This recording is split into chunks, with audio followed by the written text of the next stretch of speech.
Madam తమరు మాట్లాడగలరు. అందరికీ నమస్కారం.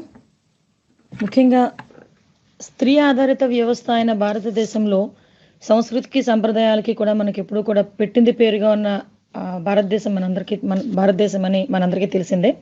ముఖ్యంగా కుటుంబ వ్యవస్థలో కానీ, ఉద్యోగ అవకాశాల్లో కానీ, రాజకీయ రంగాల్లో కానీ మహిళలు తమ శక్తిని నిరూపించుకుంటూ రాష్ట్రపతి స్థాయి వరకు ఎదిగిన పరిస్థితి ఏదైనా ఉందంటే మన భారతదేశంలోనే మనం ముందుగా చెప్పుకోవచ్చు. ఎందుకంటే భారతదేశంలోనే మహిళలకి సముచిత స్థానం కల్పిస్తారన్న సంగతి మనందరికీ కూడా తెలిసిందే.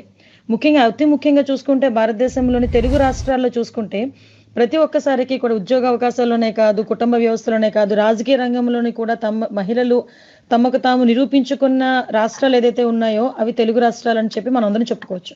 ఎందుకంటే ముఖ్యంగా ఈ మాట చెప్తున్నాను, మహిళలు రాజకీయ రంగ ప్రవేశం చేయటానికి ఒక శకాన్ని మనం గుర్తుపెట్టుకుంటే తెలుగుదేశం పార్టీ ఆవిర్భావానికి ముందు, తెలుగుదేశం పార్టీ ఆవిర్భావం తర్వాత అన్న రకంగా మనకు ఉంటుంది.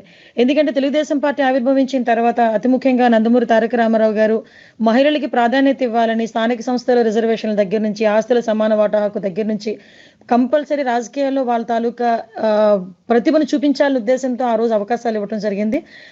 ఎన్టీ రామారావు గారు ఏదైతే ఆశయాలకు అనుగుణంగా ఈరోజు చంద్రబాబు నాయుడు గారు మన జాతీయ పార్టీ అధ్యక్షులు మరి ముఖ్యంగా మహిళలకి ప్రాధాన్యత ఇవ్వటంలో మనం అందరికీ తెలుసు. మనకి డ్వాక్రా సంఘాలను అభివృద్ధి చేయడం దగ్గర నుంచి, అతని ఆశయాలకు అనుగుణంగా ముందుకు తీసుకెళ్ళడం దగ్గర నుంచి అవన్నీ కూడా నారా చంద్రబాబు నాయుడు గారి ఆధ్వర్యంలో జరుగుతున్నాయి, మనందరికీ తెలిసిందే. ఈరోజు మహిళలకి సంబంధించిన స్థానం ఎంత సముచిత స్థానం ఉందో మనందరికీ తెలుసు. మహిళల బాధ్యత కూడా ఎంతైతే ఉందో మనందరికీ తెలుసు. ముఖ్యంగా ఈరోజు మన అరాచక పాలన చూస్తున్నాం. వైఎస్ఆర్సీపీ కాలంలో, సంవత్సరాల కాలంలో సుమారుగా ఎలాంటి అరాచక పాలన అంటే ఎటు చూసిన రేపులు జరగడం, చిన్నపిల్లల మీద అత్యాచారాలు, హత్యలు జరగటం, దోపిడీలు జరగటం, ఆఖరికి మహిళలను బయటకు వచ్చి ప్రశాంతంగా ఇంటికి వెళ్ళే పరిస్థితి కూడా లేకపోయే పరిస్థితి ఈరోజు మనందరికీ కనిపిస్తుంది. ఇలాంటి అరాచక పాలన అన్నింటినీ కూడా ఎదుర్కోవాలి అనుకుంటే గనక కంపల్సరిగా మహిళా శక్తి అనేది బయటకు రావాలి. అతి ముఖ్యంగా తెలుగు మహిళకి ఉన్న ప్రాధాన్యత మనందరికీ తెలిసిందే.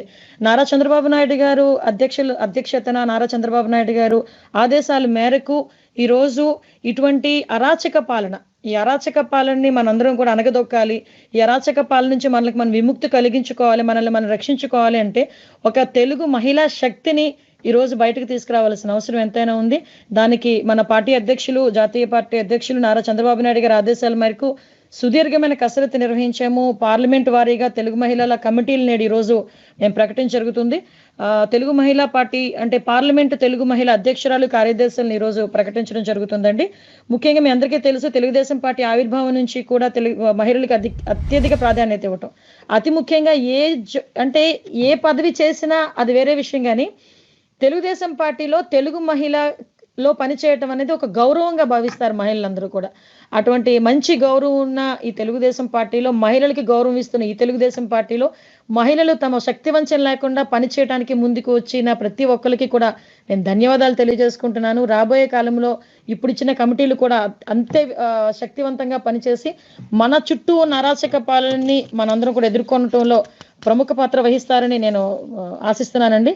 అదేవిధంగా ఎప్పుడు కూడా ప్రత్యేకంగా ఈ రోజు మహిళలు ఎదుర్కొంటున్న సమస్యల మీద, అదేవిధంగా ప్రభుత్వం అమలు చేస్తున్న మహిళా వ్యతిరేక విధానాల మీద మహిళా విభాగం పోరాటం చేయడం జరుగుతుంది. ముఖ్యంగా మహిళలకు అండగా ఉంటూ ప్రభుత్వ సంక్షేమ కార్యక్రమాలను మహిళలకు అందే విధంగా మనం చేయడంలో కూడా మనము ఇందులో ముందుంటున్నాము. మరి ముఖ్యంగా ఈ కమిటీస్ విషయంలో కమిటీ ఒకసారి మీకు చెప్తానండి. అరకు పార్లమెంట్ కమిటీ నుంచి రంపచోడవరం మాజీ ఎమ్మెల్యే వంతల రాజేశ్వరి గారు ప్రెసిడెంట్గా, అదేవిధంగా జనరల్ సెక్రటరీగా పాడేరు గబ్బాడి శాంతకుమారి గారు, అదేవిధంగా శ్రీకాకుళం పార్లమెంట్ కాన్స్టిట్యుయెన్సీకి సంబంధించి ఆమ్దాల వలస తమ్మినేని సుజాత గారు ప్రెసిడెంట్, జనరల్ సెక్రటరీ ఆసి లీలారాణి గారు ఇచ్చాపురం కాన్స్టిట్యుయెన్సీ నుంచి, అదేవిధంగా విజయనగరం నుంచి సువాడ వనజాక్షి గారు నెల్లిమర్ల కాన్స్టిట్యుయెన్సీ తను, అదేవిధంగా జనరల్ సెక్రటరీగా అనురాధ బేగం గారు విజయనగరం జనరల్ సెక్రటరీగా విజయనగరం టౌన్ నుంచి, అదేవిధంగా విశాఖపట్నం పార్లమెంట్ అధ్యక్షురాలిగా గాజువాక నుంచి సర్వసిద్ధి అనంతలక్ష్మి గారు, అదేవిధంగా జనరల్ సెక్రటరీగా విశాఖపట్నం సౌత్ నుంచి గంగరాల సత్యవతి గారు, అదేవిధంగా అనకాపల్లి కాన్స్టిట్యుయెన్సీ నుంచి పార్లమెంట్ కాన్స్టిట్యుయెన్సీ నుంచి అధ్యక్షురాలుగా ఎల్మంచిల్ నుంచి ఆడారి మంజుల గారు, అదేవిధంగా నర్సీపట్నం కాన్స్టిట్యుయెన్సీ నుంచి రమణమ్మ గారు జనరల్ సెక్రటరీగా, అదేవిధంగా కాకినాడ పార్లమెంట్ అధ్యక్షురాలిగా శుంకర పావని గారు కాకినాడ సిటీ నుంచి అధ్యక్షురాలిగా, అదేవిధంగా చేపల ప్రశాంతి గారు జనరల్ సెక్రటరీగా, అమలాపురం కాన్స్టిట్యున్సీ పార్లమెంట్ కాన్స్టిట్యున్సీ నుంచి పిచ్చేటి విజయలక్ష్మి గారు అమలాపురం అధ్యక్షురాలిగా, అదేవిధంగా అధికారి జయలక్ష్మి గారు జనరల్ సెక్రటరీగా, అదేవిధంగా మనకి రాజమండ్రి పార్లమెంట్ అధ్యక్షురాలిగా మాలే విజయలక్ష్మి గారు అధ్యక్షురాలిగా, అదేవిధంగా దేవకృప గారు రాజానగరం కాన్స్టిట్యున్సీ నుంచి జనరల్ సెక్రటరీగా, నర్సాపురం కాన్స్టిట్యున్సీ నుంచి మనకి పార్లమెంట్ కాన్స్టిట్యున్సీ నుంచి పసుపులేటి రత్నమాల గారు అధ్యక్షురాలిగా, అదేవిధంగా తణుకు రేవతి గారు జనరల్ సెక్రటరీగా, ఏలూరు పోలవరం కాన్స్టిట్యున్సీ నుంచి, అదేవిధంగా ఏలూరు పార్లమెంట్ కమిటీకి చింతల వెంకట రమణ గారు అధ్యక్షురాలిగా, ఉంగుటూరు నుంచి ఉన్నమట్ల సునీత గారు జనరల్ సెక్రటరీగా ఏలూరు పార్లమెంట్ కాన్స్టిట్యున్సీకి వీళ్ళు పనిచేశారు. అదేవిధంగా మచిలీపట్నం పార్లమెంట్ కాన్స్టిట్యున్సీకి తలసల స్వర్ణలత గారు అధ్యక్షురాలిగా, అదేవిధంగా పైడిముక్కల కృష్ణకుమారి గారు జనరల్ సెక్రటరీ, అదేవిధంగా విజయవాడ పార్లమెంట్ కాన్స్టిట్యున్సీకి సంబంధించి చెన్నుపాటి ఉషారాణి గారు అధ్యక్షురాలిగా, అదేవిధంగా తిరువూరు కాన్స్టిట్యున్సీ నుంచి కృష్ణకుమారి గారు అంటే విజయవాడ పార్లమెంట్ కాన్స్టిట్యున్సీకి సంబంధించి, అదేవిధంగా గుంటూరు కి సంబంధించి పార్లమెంట్ అధ్యక్షురాలిగా అన్నాబొత్తిని జయలక్ష్మి గారు, అదేవిధంగా జనరల్ సెక్రటరీగా రిజ్వానా గారు, నర్సరావుపేట పార్లమెంట్ కాన్స్టిట్యున్సీకి సంబంధించి దాసర ఉదయశ్రీ గారు ప్రెసిడెంట్గా, అదేవిధంగా గంగినేని లీలావతి గారు జనరల్ సెక్రటరీగా, అదేవిధంగా బాపట్ల పార్లమెంట్ కాన్స్టిట్యున్సీ నుంచి డాక్టర్ చందోలు పృథ్వీలత గారు అధ్యక్షురాలిగా, అదేవిధంగా పాలెం సరోజిని గారు జనరల్ సెక్రటరీగా నియమించబడడం జరిగిందండి. అదేవిధంగా ఒంగోలు పార్లమెంట్ కాన్స్టిట్యున్సీ నుంచి రావూరి పద్మజ గారు అధ్యక్షురాలిగా, అదేవిధంగా జనరల్ సెక్రటరీగా అరుణారెడ్డి గారు, నంద్యాల పార్లమెంట్ కాన్స్టిట్యున్సీకి సంబంధించి కమ్మరి పార్వతమ్మ గారు ప్రెసిడెంట్గా, అదేవిధంగా భారతి గారు జనరల్ సెక్రటరీగా, కర్నూలు నుంచి షేక్ ముంతాజ్ గారు అధ్యక్షురాలిగా, ఈడిగ సుకన్య గారు జనరల్ సెక్రటరీగా ఉన్నారు. అదేవిధంగా అనంతపురం పార్లమెంట్ కాన్స్టిట్యున్సీకి సంబంధించి ముషీరా బేగం అధ్యక్షురాలిగా, అదేవిధంగా ప్రియాంక గారు జనరల్ సెక్రటరీగా, హిందూపూర్ పార్లమెంట్ కాన్స్టిట్యున్సీకి సంబంధించి పుత్తూరు సుబ్బరత్నం గారు ప్రెసిడెంట్గా, అదేవిధంగా రామసుబ్బమ్మ గారు జనరల్ సెక్రటరీగా మనకు నియమించడం జరిగింది.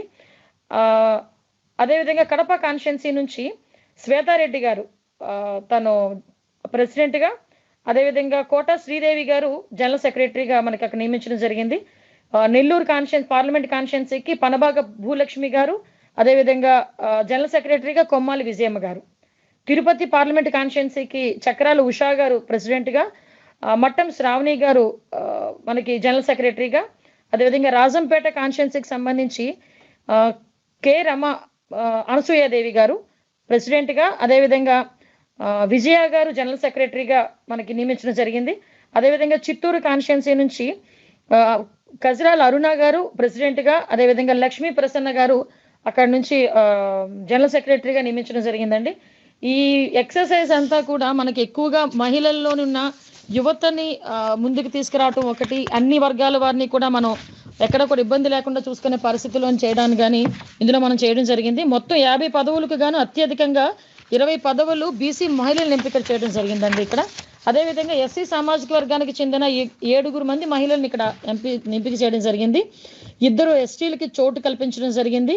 ఓసీలకు 18 మందిని ఎంపిక చేయడం జరిగిందండి. ఇందులో 3 మైనార్టీలు కూడా ఉన్నారు. సో ఓవరాల్గా 50 మంది ఒక మంచి మహిళా శక్తిని ఈరోజు తెలుగుదేశం పార్టీ పార్లమెంట్ కమిటీ అధ్యక్షులుగా కార్యదర్శిగా నియమించడం జరిగింది. ఇందులో నిన్న బ్యూటీనెస్ ఏంటంటే ఈ పార్లమెంట్ కమిటీలు ఎంపిక చేసే విషయంలో జాతీయ అధ్యక్షుడు గారు నారా చంద్రబాబు నాయుడు గారి సూచన మేరకు యువతకి అధిక ప్రాధాన్యత ఇచ్చాము. 30 ఏళ్ల తెలుగు మహిళ పార్లమెంట్ అధ్యక్షురాలుగా ఎన్నికైంది. ఇందులో మనం అబ్జర్వ్ చేసుకుంటే 30 ఏళ్లకే ఒక మహిళని అధ్యక్షురాలుగా నియమించే పరిస్థితి కూడా మనం కల్పించడం జరిగింది. 29 ఏళ్లకే ఇంచుమించుగా మరొక మహిళ జనరల్ సెక్రటరీ స్టేజ్కి తీసుకురావడం జరిగింది. అంటే యువతకి ఇందులోని 29 నుంచి 60 సంవత్సరాల మధ్యలో వయసులో ఉన్న వాళ్ళందరూ కూడా ఉన్నారు. అంటే ఒక పక్క ఏజ్ క్రైటీరియా తీసుకున్నాము, వాళ్ళ సీనియారిటీ క్రైటీరియా తీసుకున్నాము, అదేవిధంగా వాళ్ళ తాలూకా పనితీరు క్రైటీరియా తీసుకొని, నిబద్ధత క్రైటీరియా తీసుకొని, ఇవన్నీ క్రైటీరియా తీసుకొని గౌరవ చంద్రబాబు నాయుడు గారి ఆదేశాల మేరకు ఈ ఎంపిక చేయడం జరిగింది. వీళ్ళందరూ కూడా తెలుగుదేశం పార్టీ తరఫున ప్రభుత్వ వ్యతిరేక విధానాల మీద ప్రభుత్వ వ్యతిరేక విధానాల మీద పోరాటం చేయాలని, అదేవిధంగా తెలుగు మహిళల తరపున ఆంధ్రప్రదేశ్ రాష్ట్రానికి మంచి జరగాలని మనస్ఫూర్తిగా కోరుకుంటూ, ఈ కమిటీలో ఉన్న వాళ్ళందరికీ కూడా మరొకసారి all the best all of you. మనందరం కూడా కలిసి పనిచేసుకునే దానికి ముందుకెళ్దాం. Thank you.